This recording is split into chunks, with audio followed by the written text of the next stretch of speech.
Now that Ed Miliband is effectively ruled out an in-out EU referendum, how does UKIP deal with Tory claims that a vote for UKIP means no chance of a referendum?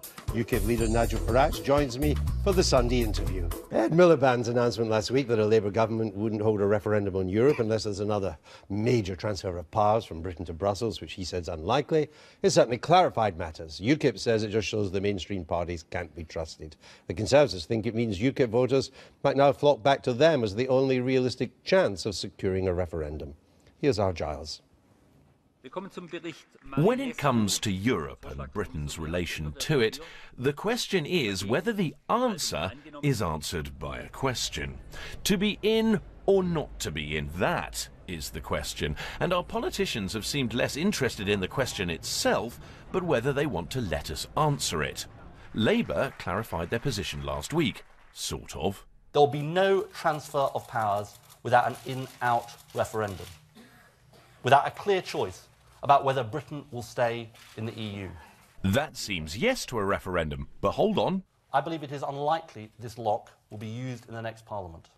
So that's a no. The Conservatives say yes to asking in 2017, if re-elected, but they haven't always. In 2011, 81 Tory MPs defied the PM by voting for a referendum on EU membership, the largest rebellion against a Tory Prime Minister over Europe, prompted by a petition of over 100,000 members of the public. The wrong question at the wrong time, said the Foreign Secretary of a coalition government, including selfie-consciously pro-European Lib Dems, who had a referendum pledge in their 2010 manifesto, but only in certain circumstances. So we've got the newspapers, we've got the local leaflets, we've got the public meeting leaflets. UKIP have always wanted the question put regardless, but Labour's new position may change things, and the Conservatives think so. I think it does, because, you know, we're saying very clearly, yeah, like UKIP, we want a referendum.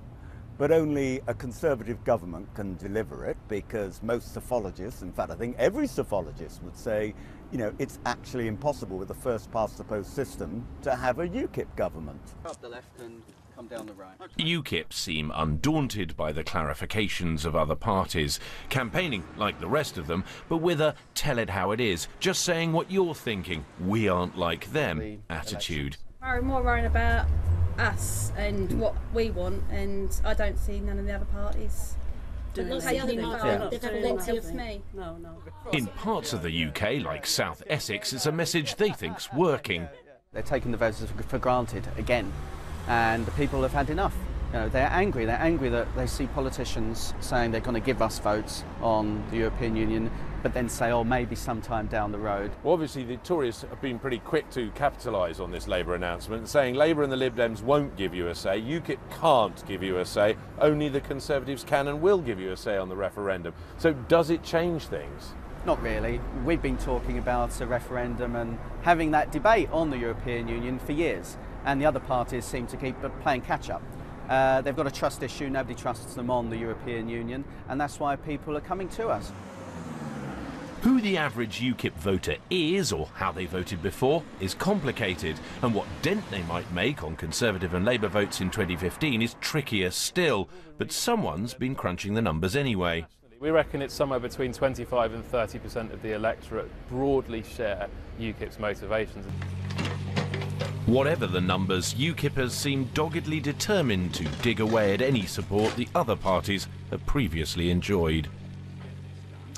Giles Dilnot reporting. UKIP's leader Nigel Farage joins me now for the Sunday interview. Nigel Farage, welcome back. Good morning.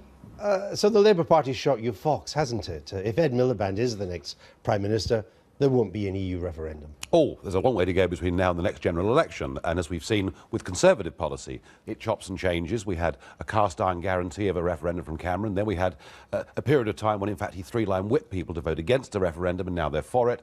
I think what the Labour Party have done this week with Miliband's speech is to open up a huge flank to us, and that's what we're going to go for in the European elections this coming year in May. And actually, I think there's a very strong chance that Labour will match the Conservatives' pledge by the next general election. There may be, but at the moment he's ruled it out, and if he doesn't change his mind, if he goes into the election with the policy as it is, the only chance, I put it no higher than that, but the only chance of a referendum is a Tory government.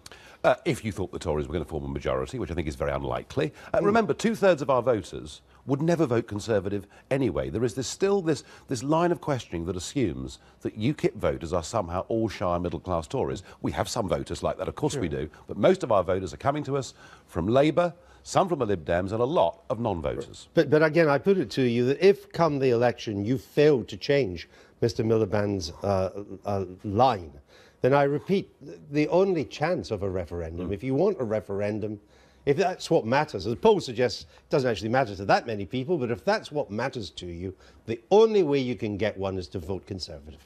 No, because you've got a situation now in key marginal seats, particularly ones where all three parties get a good share of the vote, where we're going to see, and this of course depends a lot on the local elections coming up and the European elections on May the 22nd, but there will be target constituencies out there in 2015 that UKIP has a reasonably good chance of winning seats in, and that will change the agenda. But every vote for UKIP makes a Tory government less likely. But our voters aren't Tories. Only a Lots third. of them are. Only a third of the UKIP vote comes from the Conservative Party. And it's about time the commentariat woke up to the fact that actually we appeal, and it was mentioned earlier, to blue-collar voters. We pick up far more Labour and non-voters than we do Conservatives. So on the balance of what the effect of the UKIP vote is, I don't think the Tories should worry about us. They should worry about the fact they've lost faith with their own electorate. But even if there's a minority Miliband government, which is a possibility, it means no referendum, because Labour and the Lib Democrats are now at one on the matter. Well, the next election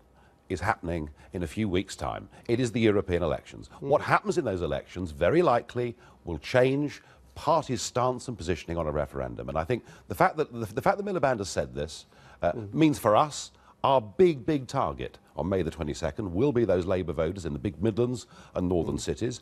And I think if we do hammer into that vote, and if we're able to beat Labour on the day, I think there's a good chance of their policy changing. Well, the polls this morning suggest that you might. There's a Comres poll in The Independent, but it shows UKIP on 30%, you're up 3, you're first there. But Labour's close to you at 28, as the Conservatives down at 21, the Lib Dems down at 8. That rather belies your claim you're taking lots of Labour votes. You're taking votes from the Conservatives and the Liberal Democrats. We're certainly taking votes from the Lib Dems, but I mean, how people answer a question in terms of how they will vote in a general election or a European election are very different. And that's comparing a poll with a year ago when I don't think most people knew what the question really was. It just seems that if you just stand back and look at this and what you want, you seem to be in an impossible position now, because the better you do in a general election, the less chance there is going to be a referendum by 2020. No. Look at the numbers. Only a third of our voters are Conservatives. And when we've polled voters that have come to us, whether they've come from the Conservative Party or Labour Party or Lib Dems or from none of the above, and we ask them, if there was no UKIP candidate, who would you vote for? Less than 1 in 5 say they would vote Conservative. So less than 1 in 5 UKIP voters would be tempted to vote Conservative under any circumstances. So the arithmetic does not suggest that we are the Conservatives' problem. The arithmetic suggests we're hurting all the parties across the country, and the reason the Tories are in trouble is because they've lost their traditional base.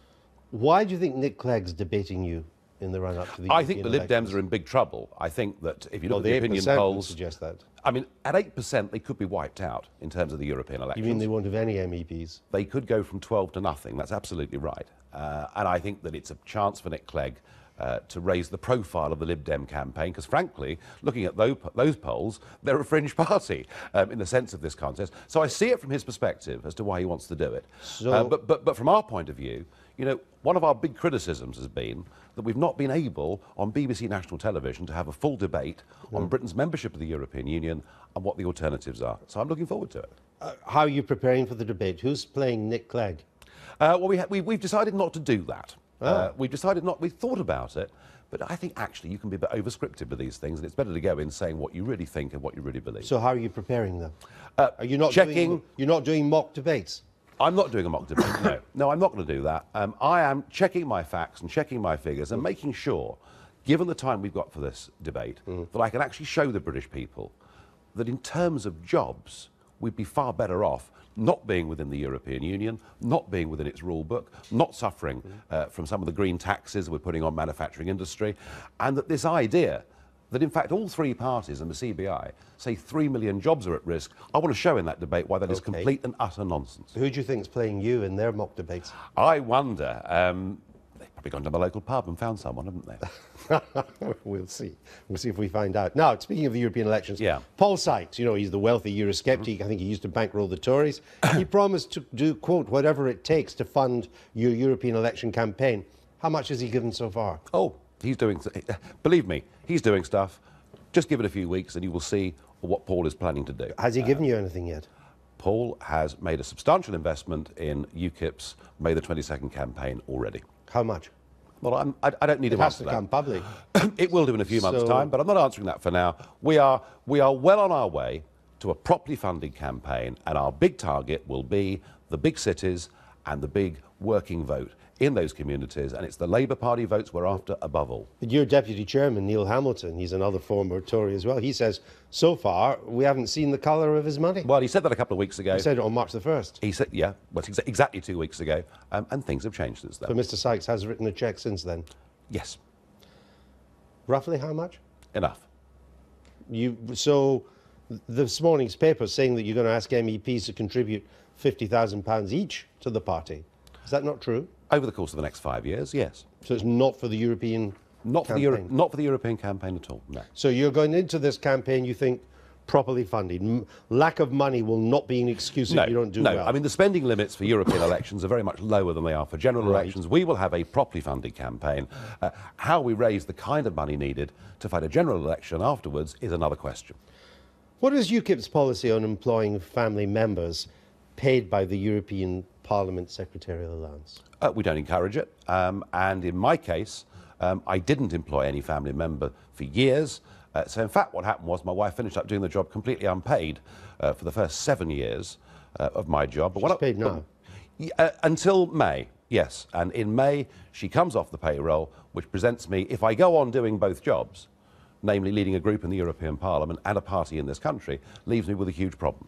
But in 2004, you said, quote, UKIP MEPs will not employ wives and, quote, there will be no exceptions. Well, an exception was made because I became leader of the National Party as well as a leader of a group in the European Parliament. Things do change in life, you know. And I would. You said there will be no exceptions. You can criticise me for whatever you like, but the one thing I can't be criticised for is not having a big enough workload. No, but you did employ your wife when you were told others not to do it in your party. Yes, and nobody else in my party, or come to that matter, any other party, has, you know, a big job in Europe and a big job in the United Kingdom, and that's why we made an exception for this because of very unusual circumstances. Well, it also looks like there was a monetary calculation. I'd like to listen to this clip from a BBC documentary in 2000. It's a good job, this. I mean, I reckon I worked it out because so much of what you get is after tax. But if you used the secretarial allowances to pay your wife, on top of all the other games that you could play, I reckon this job in sterling terms is worth over £250,000 a year to you. That's what you'd need to earn working for Goldman Sachs or someone like that. I'd agree with that. You could pay your wife £100,000 a year, but more importantly, the way you really make money in the European Parliament is by being there 5 days a week. Because you sign in every day, you get €300 free of tax, and that's how people max out and make a lot of money as an MEP. The criticism of me, as I understand it, is I'm not there enough. So, you know, whatever good or bad I've done in the European Parliament, financial gain has certainly not been one of the benefits that has accrued to me. Now, there have been allegations that you haven't just employed your wife, that you've employed a former mistress on the same European parliamentary allowance. Of course, you've denied that. You do deny that? Well, I mean, that was made. Let's just get a sense of... I'm very upset with the BBC coverage of this. You know, the 10 o'clock news run this as a story without explaining that allegation was made using parliamentary privilege by somebody who is on bail facing serious fraud charges. And the BBC... This is Nicky Sinclair. And the BBC did not explain that, and I thought that was pretty poor. So you've had a chance to do that, and you deny that you've employed a former mistress? Yes, but I suspect, you know, if you actually look at that allegation, and you look at many of the other things that have been said over the course of the last week, I think it's becoming pretty clear to voters that the establishment are now terrified of UKIP, and they will use whatever little helpers they can find to try and do us down in public. I mean, if any MEP was to employ his wife, having said they wouldn't, and employ also a former mistress on the European payroll, that would be a resigning matter, wouldn't it? It would probably be a resigning matter, particularly if the assumption was money was being taken for work that wasn't being done. Who do you think is behind this slew of negative stories? They're pretty persistent now. Yeah, I think that we're seeing the sort of Crosbyisation of British politics, actually. It is all about negative, it is all about ad hominem attacks. But you know what? I don't think it's actually going to work, because so much of what's been said in the last week is nonsense. I mean, a reputable daily newspaper in their lead editorial said that I shouldn't be trusted because I'd stood 6 times for Parliament for the Conservative Party. Well, I've never even stood for the Miller Local Council election. And I think that if you keep kicking an underdog or a perceived underdog, that actually it'll make the British people rally around us. Is it the Conservatives who are behind this? Yes, it is, and they're obsessed with the idea, as you were in your questioning earlier on today, that all our voters are retired half-colonels living in Wiltshire. It just isn't the case. So we're certainly getting a kicking from Tory supporters, and we get some from the Labour side too. Have you given any more thought yet as to where you'll stand in the general election? Certainly not. Would you consider standing in a Labour seat if you're so sure Yes. that you're getting Labour votes? Well, of course.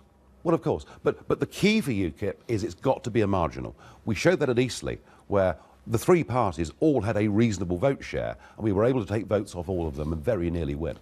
And just for your own future, if you fail to win a single seat in the general election, if Mr Miliband wins an outright majority on a non-referendum manifesto, will you stand down as UKIP leader? I would think within about 12 hours, yes. I mean, I will have failed. I will have spent years trying to achieve this goal. I got into politics, not because I wanted a career in politics, far from it. I did it because I genuinely don't think that this European entanglement is right for our country.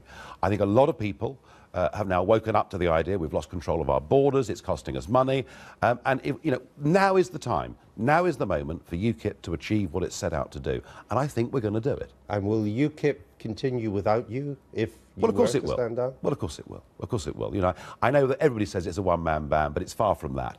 We've been through some very painful times over the last 18 months, getting rid of what many would call old UKIP. New UKIP is a lot more professional, a lot more smiley, a lot less angry, and it's going places. All right. Nigel Farage, thank you for being with us.